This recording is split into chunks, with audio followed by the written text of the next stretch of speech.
Hello everyone, this is Mike with Digital Gold, and I just wanted to give you guys a video posting of my Corsair 800d dual loop build. This is my first time doing a video, so bear with me. If it sucks, I'm sorry. Please let me know and maybe I'll just stick to pictures. If not, if you like them, let me know too. Maybe I'll do more. Really nothing crazy, obviously, as I've said it before.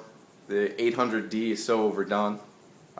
Everyone's done it, but to that note, that just means that I have that many more resources out there to go to, such as Mr. Armageddon's DIY for the dual loop build, which is going to be very similar to mine.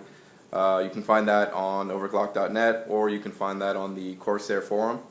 Also on YouTube through overclock.net, you have West Coast Mods videos on a whole bunch of different videos on modding the 800d, all kinds of different stuff. It's awesome. You should really check it out. I really didn't reinvent the wheel. I give my credit to them. There are a couple small changes of things that I've done, so that's basically what I want to show you today and give you a little review update. So let's go check it out.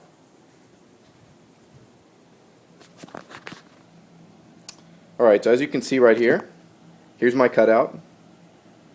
I did start by lining up the rear holes of the radiator. And once those were in place, I used the template. I marked it off with a marker and used the Dremel. Came out pretty good. There's some rough edges. I'm going to grind them down and get them nice and smooth, and then use either some U-channel or even contemplating maybe even using just some tape to cover it up. Now the one difference that I was talking about earlier in the video was to do with the removal of the bottom hard drive cage and the two rivets that go down.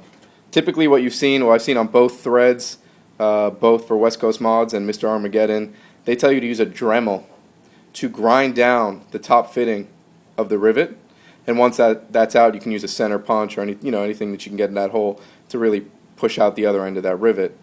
I used to work at a hockey shop back in high school and dealt with rivets all the time, and what I had to do, the fastest way I found, was to actually come in with a screwdriver, sharp screwdriver, get it under the rivet, hammer at the top, boom boom on one side, give it a little twist, boom boom on the other side, give it a twist. Of course you actually have to start on this side first because the cage would be in the way. Remove this first side and then go ahead and it'll give you access to the second rivet. So give it 2 pops on each side, a twist, the top comes off. Literally was done with those 2 rivets in about, I would say, 15 seconds each, real quick.